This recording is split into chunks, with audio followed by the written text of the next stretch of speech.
Hello and welcome into Campaign House here at the Cannes Lion Festival. I'm Jameson Fleming, the editorial director here at Campaign, and joining me here today is Noel Reilly, the head of US media at Kenvue, and Gina Cavallo, the CRO at Xpln. Hello, welcome in. How's your Cannes going? Thank you for having us. It's hot. Hotter in a sweater, for sure, but we're lucky to be in the AC, yes. But it's going well so far. Yeah, I get to be here with one of my longtime friends and, just energized to be back in Cannes for another year, and especially with Xpln. So let's kick it off with you, Noel. You're still relatively new in your role at Kenvue, so when you step into a leadership position at a company with a lot of trusted household brands, what do you listen to first before you start shaping priorities? So I'm about 2 months into the role, so it's been an exciting transition. I like to listen to what people are really convicted on. That's the first thing I think an organization should be built on: strength. So when you come into a role like this where you have a breadth across a number of brands, I like to understand, what do people really believe in about the company? What are the things that we're doing well? But then also, what are the things that are maybe causing tension, or maybe the things that we've not questioned in a long time? And I like to understand what those things really are, and then start to dig in on how do we build on our strengths, but also what are the things that we can really start to think about how we pivot away from. Yeah, and Gina, I mean, you're fairly new to your role as well. I mean, not quite as fresh, but what were some of the things that you prioritized? Taking a brand from Europe to the US, I think it was about really understanding how we, do we need to change the narrative? What's going to resonate? So for me, it was a lot of just discovery around, what the market was telling me after we would run through the pitch, and then sort of how to fine tune and adjust. Also building a team. So, we're still building the bricks right now. Yeah, and Noel, Kenvue brands sit very close into people's daily lives. Has that changed responsibility of marketing leadership compared to categories where maybe that relationship isn't as close? When you're a part of people's daily lives, like their medicine cabinet, their health journey, you're with them end to end. It changes the responsibility that you have as the marketer to really make sure that your brands are understood and trusted. So it's not just about, can I grab the next impression? Can I grab the attention? What's the latest fad, and grabbing onto that? We're household names, and we're brands that people have grown up with, that people have lived with for a long time, and it changes the narrative on what you have to do as a marketer. Marketing leaders today have access to more data, more platforms, and more ways to measure performance than ever before. Where do you think leaders need to be more disciplined, though? Because they look at a lot of stuff. Where they need to be more disciplined about separating the useful signals from just the noise? Yeah, that's a great question. I mean, we've built our entire industry around complexity, right, in this area.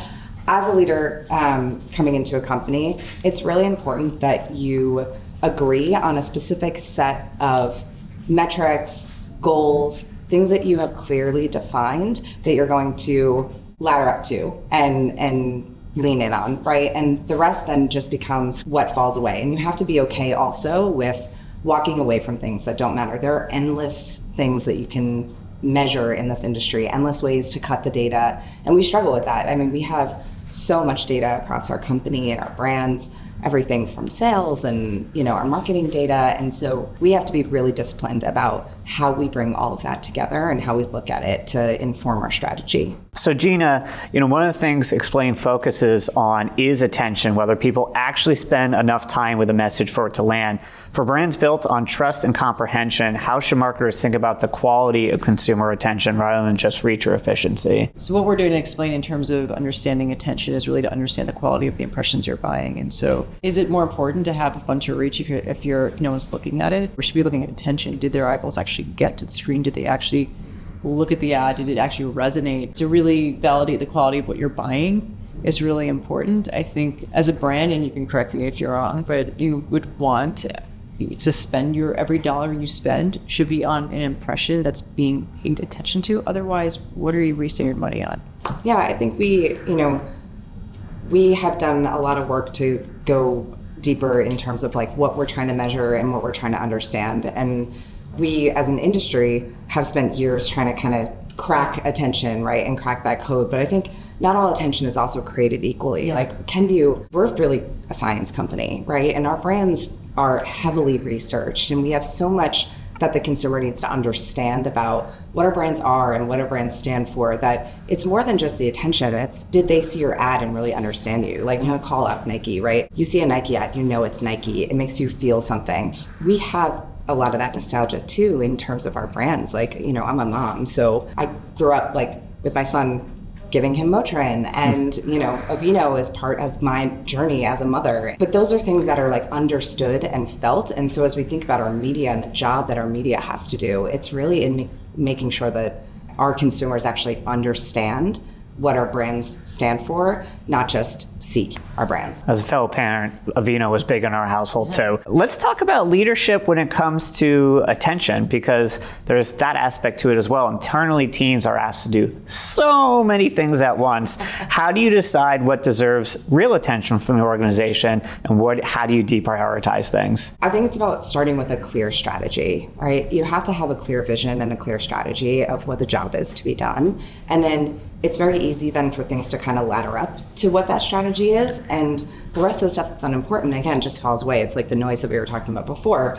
But you have to start with that vision, and then everything that you do becomes in service of that vision. You have to just be really choiceful about what deserves focus and time, and it's those things that are really just laddered up to what, like I said before, what that clear vision and strategy is. Let's end with a fun one. It's incredibly hot here in Cannes, but I'm in a sweater. What takes do you have that is even hotter than the temperatures in Cannes here about marketing, about leadership or the marketing industry? Oh my God.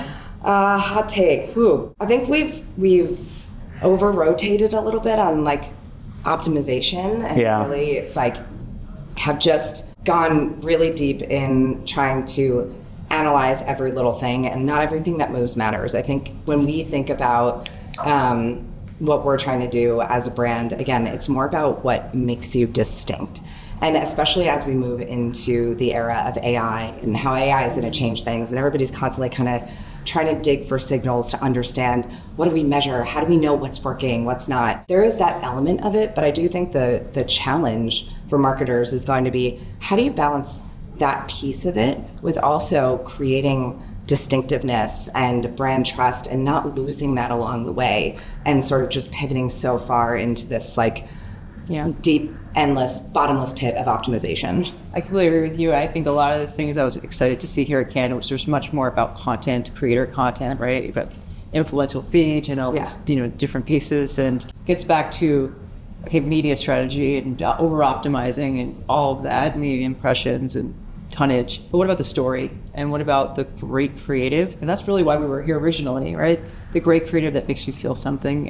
It could be that Aveeno baby ad as a mom or as a dad. What about that great creative that actually makes you feel? The reason why I love the attention space is being able to actually understand that creative is getting that space, or that getting the playtime to get to that consumer so they can feel something. All right, thank you so much to Kenvue's Noel, Reilly, and Xpln's Gina Cavallo for joining me here today in Campaign House at the Cannes Lion Festival. For Campaign, I'm Jameson Fleming.